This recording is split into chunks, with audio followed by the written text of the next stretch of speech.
Welcome to the Business Grind, where we give you an inside perspective on what it takes to start, build, and run a successful business. Here are your hosts, Danny Shaw and Sean Michael Wellington. All right. Hello to everyone in podcast land today. Thanks for joining us. Sean, how you feeling? Feeling good and ready for a new book review. Yeah. It's been a while, and it's good to be back. So thank you, everyone, for joining us. So today we are reviewing the book When McKinsey Comes to Town, The Hidden Influence of America's Most Powerful Consulting Firm by Walt Bogdanich, and Michael Forsythe. So this book is a book that speaks, and pretty much it's a profile on McKinsey Consulting Group. And to people who may not be aware, McKinsey is probably, I guess, the top consultant, or if not one of the top, but if it ain't, it's one and two. It ain't three, right? Top consulting companies in the world, behind a lot of the big brands. They advise a lot of big brands that we know about today, and as well as governments. And they pretty much have a hand in pretty much all aspects of our life without us truly, really realizing it. Sean, would you say that's a fair take, or anything else you want to add to that? No, that's a very fair take, and especially once we get into this book and we kind of catalog some of the companies that they've advised, Right. You really do see how they have a hand in so many different corporations that are in our everyday lives. So yeah, that's very accurate. All right. So just to kind of give people context to who McKinsey is as a company, and also just, I guess, before we get into the book, let's talk about how McKinsey is regarded in its stature in general. For instance, there's a lot of people in the world who have gotten their start at McKinsey. A lot of people in government, a lot of people in business, a lot of your big profile tech firms and so forth. They've all may have had a hand or had spent some time at McKinsey, which we'll talk about as well. Also, working at McKinsey, especially in the consulting world, there's a certain level of prestige or cachet that comes when you work at McKinsey, and when you leave McKinsey as well, knowing that you have worked at this organization. Yeah, right. Sure. And then in the book, they mentioned that they recruit, almost exclusively from these high, maybe not exclusively, but very in high numbers from these Ivy League institutions with a lot of prestige, and they rate the Harvard business class. So they built that kind of reputation through who they hire and their business practices. Right. Indeed. All right. So let's just get into it out the gate, because there's a lot to get into, and we definitely are not going to be able to cover everything, but let's just get into it. What did you think of the book, Sean? Well, I thought the book was fascinating. And that kind of, let's take a step back. So what made you decide to review this book in particular? Absolutely. So I watched the John Oliver show. Well, I don't know if that's the exact title, but what is it called? Like last week tonight. Yeah. And he did a piece, like, I was aware of McKinsey for a long time, just as a company as a whole. I knew they were like the top consulting firm, and then you have other groups like, I think it's Bain Capital Group, and there's a few other top consulting firms, but I've always heard about McKinsey specifically, and I've been aware of their influence and how they seem to be around, but I didn't know much about them. I just McKinsey, yeah, I've heard of them. But then watching his show, he did an episode on them, and it was interesting. And it wasn't necessarily, it didn't position them in the best light, I'll say. It didn't position them in the best light. It wasn't, I'm not going to say it was a hardcore hit piece, but it definitely was maybe there's more to this company that I'm not aware about, right? And then from there, I think that's how the book, I'm not sure if that episode mentioned this book. It's possible. And then from there, I just kind of went down a rabbit hole and said, hey, well, let me read this book about them and see what more information I can get. And kind of took it from there. So, yeah. Okay, because you asked me what I thought of the book, Yeah. and like I said, I thought it was fascinating because Yeah. I've heard of McKinsey, but again, I just heard of them. I don't know too much about what they do granularly, right? Right. So reading this, I'll take you through the emotions I went through. Let's talk to it. So it started off like, they were talking a lot about the company's values and like the founder, like the principles they built the company on. And I'm like, okay, this is all cool, but what is this, like a promo for the company? Like, what is this, like good PR? Like, so I'm like getting into it in the first couple chapters, and then eventually I start seeing the pattern of employee layoffs and how that's kind of like the common theme through a lot of these things that they've consulted on. So, and then it became obvious that, oh wait, no, this isn't necessarily a good story about the company. There's some questionable activities happening. So Right. I went the whole gamut. I started off like, man, why are they being so favorable about this company? Why are they bigging them up? And then it went to, oh no, they're not. So. Right. Yeah, absolutely. So when I first read it, I mean, I was more interested in just trying to understand what is their overall impact, because it's one thing on how they're presented and then, what the actual toll is. And also, I think for me, because of, they are positioned as a consultant, right? Consulting company, consulting firm. And I guess on my side of the tracks, consultants don't usually have the best reputation. Like, we can put McKinsey to the side. I think whenever I've seen reference to consultants or jokes about companies that bring in consultants, it's never put in a favorable light. One of my favorite movies of all time is Office Space, right? And I always laugh at, they get, I think, taken over, or they get the consultants to come in to assess the company, and it's pandemonium once they bring those consultants in, right? And I've never seen, I'm not going to say never, but it's always interesting when I see the perspective of how consultants are received as a whole. So, yeah. So I think I lost my... Office Space is a great example, though, because, I mean, I didn't have that mental picture before, but now as you say that, I can totally see some McKinsey guys in suits just going in and shredding every company. Like, it's very Office Space. Exactly. And over the years, I used to buy into that, the jokes about the consultants, until I became a consultant. And I'm like, like, it's not funny. Some of us do work. Yeah, I was like, some of us do work, but a lot of us, I see why the perspective on consultants is the way it is. We don't do ourselves a lot of favors, and this book, McKinsey didn't do themselves a lot of favors either with their approach to business and how they move about things and what they do on behalf of their clients and stuff. So, yeah. So, right. Yeah.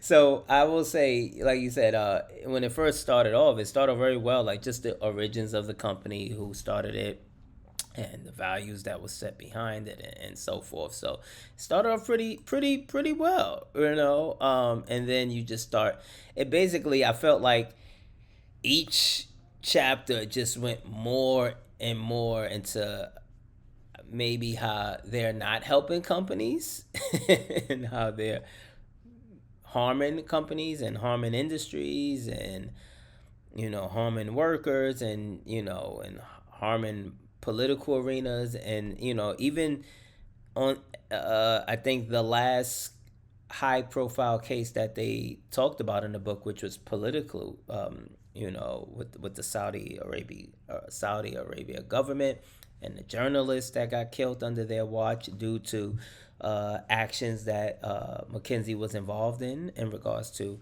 advising the Saudi government and stuff. It even though it's a business book and is a business profile, it definitely felt like, I don't know what business lessons I mean, there's a lot of business lessons I'm getting from it, but it didn't paint them in the best business light, I guess, is what I'm saying.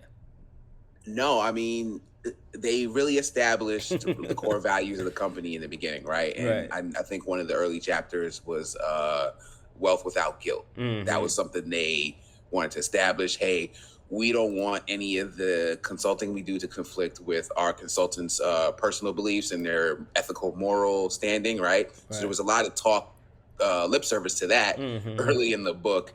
And then we see and you mentioned it, each of these deals and each of the the people and the places and the entities they're consulting for are more and more morally gray as they go along. Not only the initiatives they're working with and the things they're consulting on, but their involvement in it, how they're profiting from it and things like that. It just becomes so shady as you go further in the book. Right. So I think, so yeah, right. And when they were talking about the values, right? When they talk about the values, one thing what I did like was that at least initially early on, there seemed to be a culture that promotes what is the right word? Dissent? Is that the right word? Or they promote? Yeah, loyal dissent. Yeah, that's what they call it, right? They call it loyal dissent. And that I did appreciate. I was like, so, to our viewers, I guess the idea is that, hey, we're not hiring you just to agree with everything we do. If there's a client or an issue or just an approach to business that you don't necessarily agree with or think we are wrong in the position and the approach that we're taking, we do encourage you to speak up and speak out and do, speak against these things and the why behind it. And I will say, I have a question about that real quick. Go for it. Yeah. Because that's very interesting to me. I'm glad you made that point, because one of the things they also said in the beginning when they talked about their hiring practices is they prefer to hire fresh out of college, where they can establish their rules and their standards and practices and their values. They establish them with their employees early, right? While they're younger in their career versus older. Right. So just you saying that made me think of that, because I mean, I don't know. Maybe I'm not giving them enough credit or piling on them too much. But out of one side of your mouth, you're saying we encourage you to bring fresh new ideas and challenge our ways. And the other breath, they're saying we're bringing you in early so we can teach you our ways and our ways, so that So it's, I don't know. It's just a little contradictory early in the game. That's all. Right. Exactly. So I agree. There's a little bit of that, because how much is a fresh out of college young person really gonna feel comfortable dissenting at a big, large firm, like especially of this nature, right? Right. So, but I get it.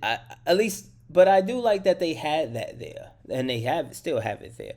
And what we'll see is that there were many instances where people in the firm took that call to action and were dissenting over various positions and cases that the firm took on, and approaches, and some to success. Some they definitely had some success with their dissent and got other consultants in the firm to align with them and to change the direction and positions. And some of them, did not succeed, where they were either kind of advised out of the company, right? And like, hey, or put on other projects that really, just kind of put in a corner somewhere, Yeah. Mm-hmm. So that, but I don't know. I think we didn't even get to how this company started. So it was started by James O. McKinsey, who was a in 1920s, a University of Chicago professor, and an expert on management accounting, and established the firm then and there, right? So just the commitment was to like rigorous research and training and so forth, and just kind of building up the firm from there. Now, I don't want to get into, every nuance and details of how it got from where it was from the 1920s to where it's at now. But I will say one thing that did stand out to me in their history was they did a report on CEO pays, on the pay scale of CEOs, right? And oh man, I'm drawing a blank. I forget the industry. Is it kind of when I don't remember the industry, but it was with spoke to the executives and got kind of the compensation and encouraged them to give them more robust compensation packages, right? Pretty much. Like so the gist of that, and the gist is that they did a report on CEO compensation. And essentially, from their report and research and everything, their recommendation was actually that, the CEO should get compensated more at a higher scale and at a faster rate and things like that. And what this essentially, oh man, I'm going to regret that I'm drawing a blank right now, but essentially, for whatever industry that they did that report for, then it kind of created this loop, because then you had execs from other industries now looking over themselves like, wow, why am I not getting paid as much as this industry as a exec and a CEO? And then you had execs that were in that same industry mad that they weren't getting compensated. So it created, like, I guess for lack of a better term, an arms race on executive compensation, which is kind of why we're at where we're at today. With where people get outraged at these high CEO compensation packages and severance packages and stuff like that, because we can attribute this to one of the reports in consulting jobs that McKinsey had, where they basically said, hey, you do this amount of work, you should be compensated this rate and more because of it. Right, and you talked about a cycle, or like, it feeding into itself. Sorry, my dog's making noise. Oh, good. We can edit that out. Yeah, I don't know why all right, stop, buddy. They scratched the ground. All right, so we talked about how it became kind of like a cycle, and the most interesting thing about the cycle is that they would use their data and their findings and their consulting to justify these increased salaries. Mm-hmm. And then, so it becomes a never-ending cycle where it's like, all right, well, we need to hire McKinsey to justify us as executives getting higher salaries and more perks. Right. So they're in turn getting validated for giving this information. It just became it became a bubble almost. It became a bubble. It became a bubble and a cycle. And, and that was one of the items that stood out to me. I will also say one of the other issues, or on their side of the spectrum, cases that had me like, oh boy, this is comical at most, is like their dealings with like the government, a lot of their government consulting jobs and stuff that they had, and essentially playing one side against each other, but also trying to put on the illusion like, hey, even though we have consultants working on different sides of the political spectrum, or the agency versus corporation spectrum, we keep a check and balance. Nobody in the inside is talking to each other. The left hand doesn't know what the right hand is doing, even though there were clear signs that they did know what the left and right hand were doing.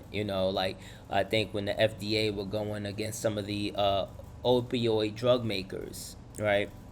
And the way they were pitching business was like, hey, I guess to the opioid drug makers, they would say, hey, we have experience working with the FDA and whatever the governing bodies is that was putting the heat on these companies and organizations, and saying, hey, you can hire us because we have experience with this agency governing body, but then going to the government and saying, hey, we can work with you because we have experience with these opioid companies and we can tell you how to maneuver as well, which is kind of wild to me to kind of position that and then say, but nobody's talking to each other on the inside, Nah, very wild. So let me ask you your opinion, because tell me if this is too strong, but I feel like McKinsey will come into a company, almost create a problem, and then sell them the solution. And like, not verbatim, not exactly, right. But in certain instances, like what you described with the opioid crisis, there's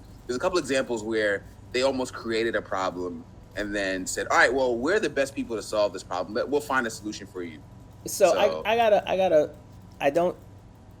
a little bit of a retort for that. I'm not necessarily going to say they go in and create the problem, right? But at least from my experience, this is what I tend to see. I tend to see that for the most part, most companies, most businesses, or at least the ones that they've worked with, it's always about, hey, how can we be more profitable, right? How can we be more profitable? How can we cut costs? 9 times out of 10, if you go with it at that approach, right, nine times out of 10, the approach is going to be to figure out how to cut costs, and whether that's cutting down on staff, cutting down on security protocol, cutting down on salaries. Like, you're just gonna cut. That's really the only thing. You cut, cut, cut. You can do more, such as innovate more, or you can grow business to expand into other markets and things like that, which is also an option, and they have done that on plenty of occasions. But a lot of times it was cut, cut, cut. Let us help you cut us a big check for cutting, but then everything is pretty much gutted out, right? So I don't know if I necessarily say they created the problem, but they always made themselves seem as the best option to provide that solution, and stay involved in that solution process. Yeah, that's very accurate. Right. That's a more accurate way of depicting it. Yes, that's exactly Fair the case. enough. Yep. Yeah. So, which, I was reading this and I was trying to be, open minded, even when I'm like, this doesn't even come as a good look, because I have clients and I've worked on projects from a wide range of spectrums, right? Different um, industries, competing companies, right? One thing, well, it's a few things. One, I'm not trying to I'm thankful that I've never been in a position where I have to consult on matters that impact so many people's lives and livelihoods, and whether they live or die, right? So the scales is a little bit different for me, and therefore, I can be like, well, I wouldn't do that. But none of the stuff I've dealt with had to deal with like wars and stuff like that, which is what they do, right? Um, but at the same time, I get positioning yourself to make yourself the best option um, for a client.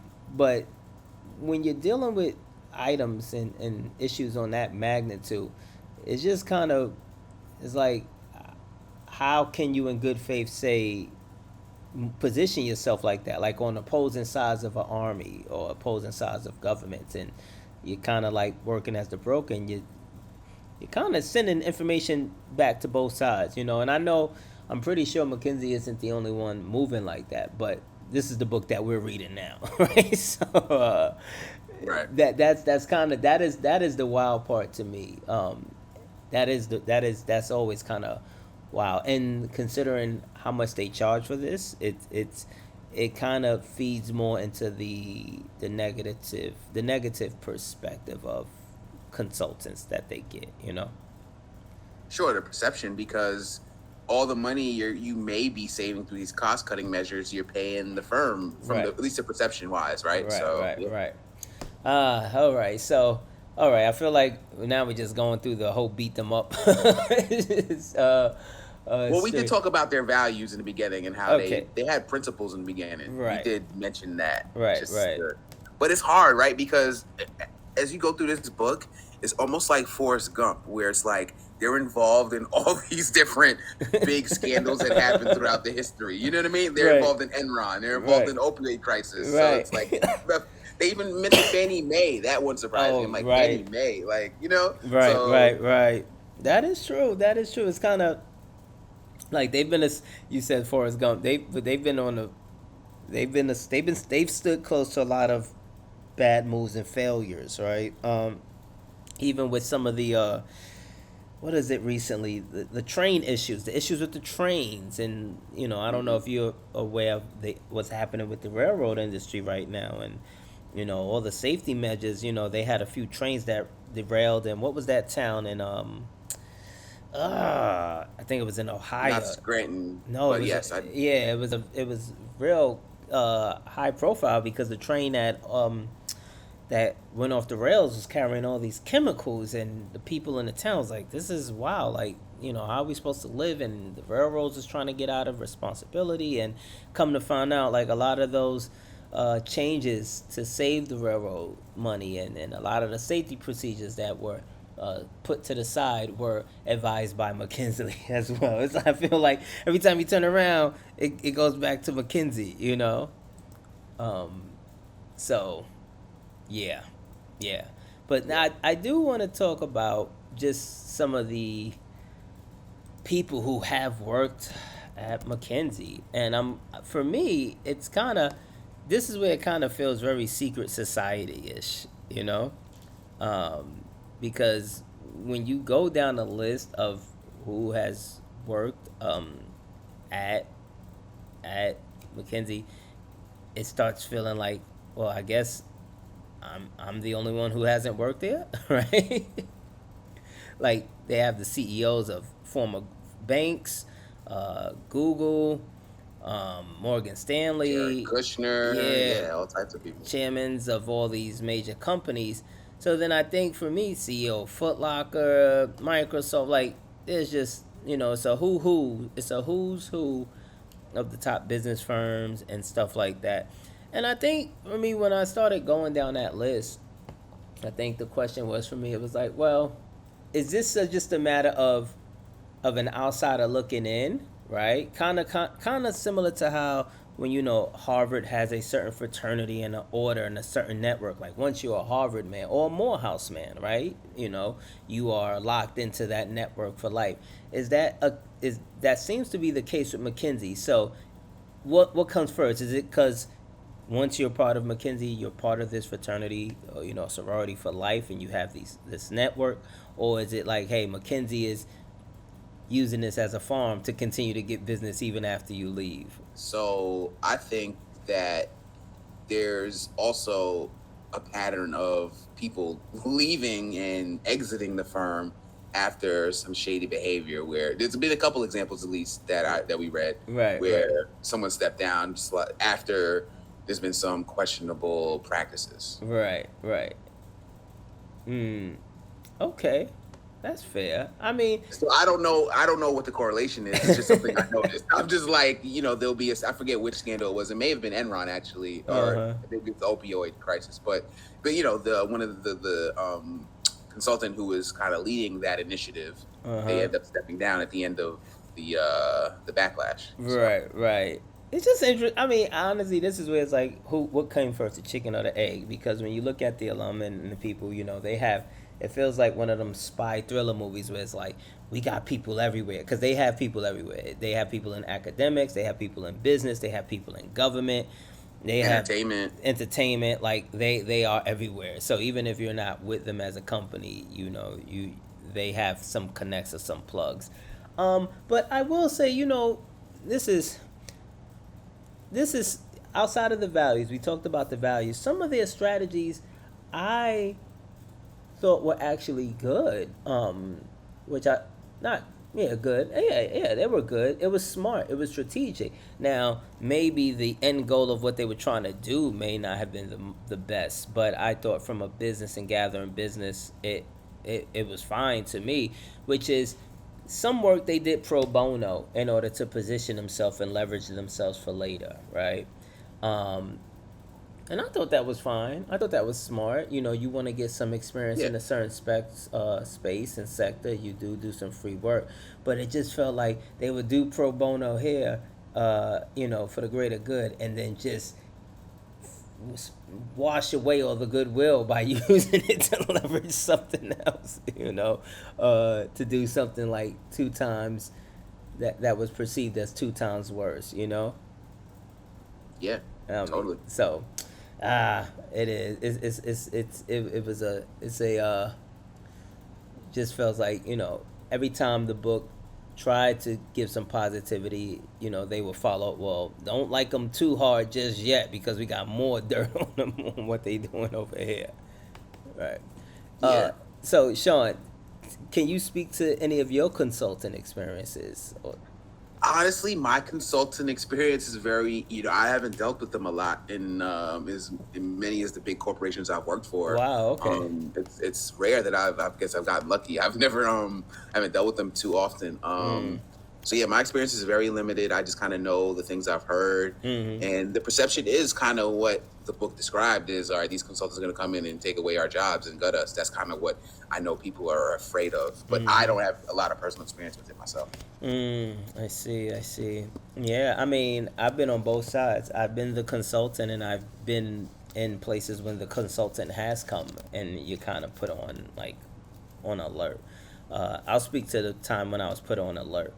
I think it was the first. I think I just yeah, it was very early in my career, and a consultant came, and to me, I I didn't know anything from anything. I didn't know up from down. I wasn't aware of what it meant or the implications that we had a consultant in the office working with us and or anything like that. I do remember my manager and some of her, her goonies, her crew was not happy. That I do remember. And it was like, oh, she was just brought in to watch us and babysit us. Which, yeah, I mean, to an extent, it kind of is true. You are being watched. You are being analyzed. They're trying to understand the business.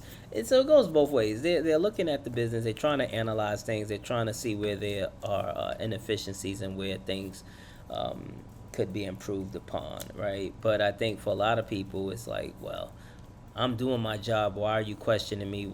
It kind of feels like you don't trust me, right? So I get it from that perspective. And also, watching Office Space, I've always had more of a comical perspective of it. Until, again, I started being asked to be a consultant for certain things, right? And like I said, mine is a little bit different because thankfully it's not me telling people you gotta cut 50% of your staff to do something to save money. I'm not necessarily in positions where I'm advising companies to get around certain regulations and safety criteria. So I'm thankful for that. But a lot of my consulting and advice, I'm usually advising folks to spend more money, which probably why I don't I don't have a lot of of their clientele like McKinsey or whatnot, because I'm usually not the one that's saving you money. I'm usually coming in to tell you should spend more money, but here's why you need to spend more money, and not necessarily with me. Just it can be to other vendors, it can be to other services and so forth.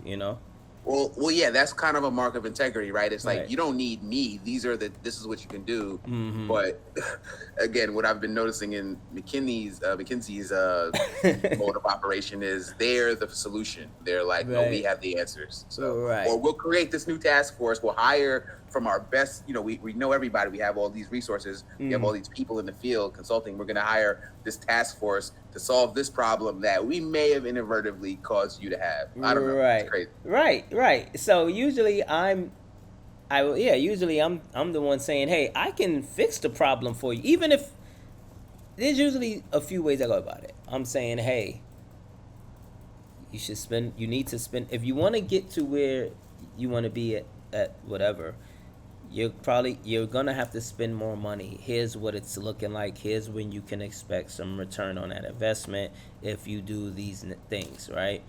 And then it's also, well, additionally, you don't necessarily need me to execute on these things. You can execute on your own with whoever you choose, but I am available to also execute on your behalf if you don't have the bandwidth and power. And all of these things come with money. But for me, it's never like your business will die unless you keep paying me to tell you how to do this, right? But I also think for a lot of businesses, sometimes it is a matter of just business is hard. If there's one thing we've learned from our episodes and just our own ventures, business is definitely hard. And sometimes you do need an outside perspective to help you see things that you might not be able to see because you're dealing with so much on a day-to-day basis. There's just a lot, and you kind of need consultants, but in some regards. But I think the issue is like, hey, are these consultants providing true value for the company, or are they just trying to get a check out of me? Right. And it's hard to tell, right? Especially if you're in the trenches and you need a solution. So. Right. And yeah, that's the big thing. If you need a solution, and I don't know, consultants are not expensive. I mean, I'm sorry, they're not cheap. Excuse me. Most consultants are not cheap either. So I think that also is what gets a lot of people irritated or annoyed, because they'll be like, "Oh, did you just pay for this just to I could have told you that, right? You hear that a lot. I could have told you to do that, or I could have did this, and you pay X amount of dollars. And that's also the issue, especially when it comes to McKinsey, because a lot of the things that they've charged for, especially to governments and stuff like that, those invoice numbers were sounding very crazy. Very. Yeah, Yeah. yeah. It was in the Yeah, millions. yeah, especially for a lot of the government programs. So, Right. I think it's a matter of, as a whole, McKinsey and a lot of consulting firms of that nature and stature, they do like to kind of operate, I don't want to say in secrecy, but more so just like, hey, they don't want too much of a high profile, but they've been getting caught up in a lot of high profile. Like, it's too hard for them to hide as of late, you know? Yeah. Yeah, and especially with the murder of that journalist by the Saudi government. That I think that they were already getting a lot of heat and a lot of flack as a whole. But when they were tied to that murder and due to work that they were doing as far as providing information and so forth, I think that really just like a lot of people, it put a target on them that it just made them more aware to people who may not have been really aware how ubiquitous they are in our everyday society. Right. All right. So, Sean, any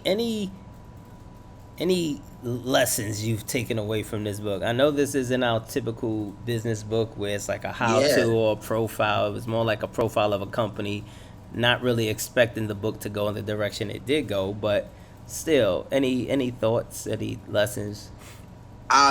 Lessons I can't say is this is one of the ones where like there's not many lessons I can apply. I mean, I'm gonna be wary of consultants, that's for sure.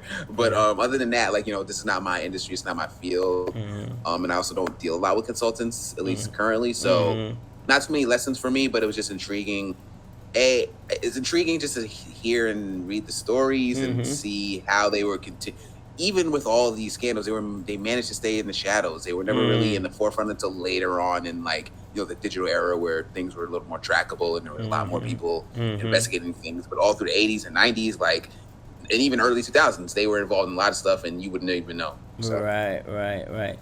Yeah, I mean, I think for me, even with all the bad press and just the questionable business practices, I think there were a few things that I took away, and maybe not necessarily like, oh wow, I like the way they did this. I think it made me reflect more on how I do business actually, right, and how I want to do business, how I have been doing business, and how I would like to do business moving forward, right? Especially now when I think. From a business perspective, especially as a business owner and starting your own business, there's a lot of challenges that will come your way, and there will be some things placed in front of you where you're gonna have to make hard choices. And do you want to work with a certain client? Do you want to be involved in a certain industry? And it kind of just helped me. I was pretty clear on how I wanted to move, but this book kind of like solidified, like, all right, what's my cause? I don't want to be involved in certain arenas or certain situations just because the check is that good, Yeah, totally. So I think for me overall, the book did make me reflect a bit more on a few things.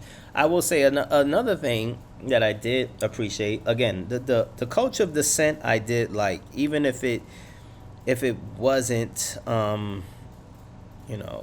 even if it hasn't been the raving success that they thought it was, I do think that the times, the cases that they highlighted where the dissent did prove to bring about some good changes, I really did like that. And what I took away from that is that it's healthy to have different point of views and to be able to discuss those different point of views, right? And have that, because I really believe in that. I was like, hey, my perspective may not be the right perspective. It may be the right perspective for me, but I'm always open to kind of seeing a different perspective or hearing it out. Doesn't mean I'm gonna change my mind, but let me hear it out, right? So I did like that.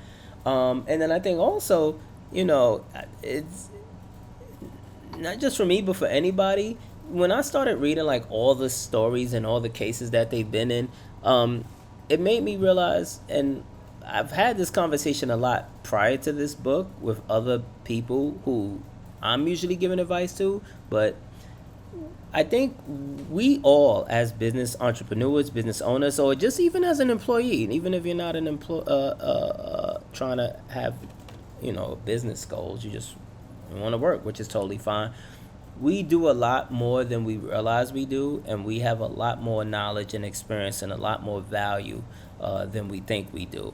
And I, seeing how many industries there, and I'm like, oh, well, I've done that too, or I've done something similar. And for me, I don't even really think about it like that. So I think if you want to really see how you can get value or really assess what you're doing, and if what you do bring value, if you read this book and you see all they're into, I think you'll be very confident afterwards. Like, oh, if they can do this, there's no reason why I'm not doing this, right? So yeah, that's actually yeah. a great point. Yeah, it's Yeah. like if you're an expert in whatever your particular field is. Then Yeah. All right, cool. So so as we said, this is not our typical business book. We can't necessarily say we got a lot of deep insights and lessons, and it's definitely not the quote unquote feel good business book. Not at No. all. But I thought it was very interesting and insightful, and especially in the world of consulting and just the overall origins and the alumni and who they have there and just how they move. I thought it was pretty intriguing. Good Yeah, overall. I totally agree. I was thoroughly entertained by this Yes, book. that's a good point. Thoroughly entertained from beginning to end. I was kind of like, oh, this is it. I was kind of hoping for more exposés, honestly, at the end. But absolutely. All right, so that's a wrap for this week's episode. We hope you enjoyed our review and thoughts on this book. Hopefully it provided you with some value and inspiration as you navigate through your business journey in life. As always, if you have a question you would like us to answer on the show, shoot us a message on any of our social media channels. Also, don't forget to subscribe and share on Spotify and iTunes. See you again soon. In the meantime, Keep grinding. The Business Grind is for entertainment purposes. Opinions expressed are those solely of the host and guests. Please consult with a professional and exercise discretion before engaging in any business endeavors. I'm out here on the grind. I'm out here on the grind.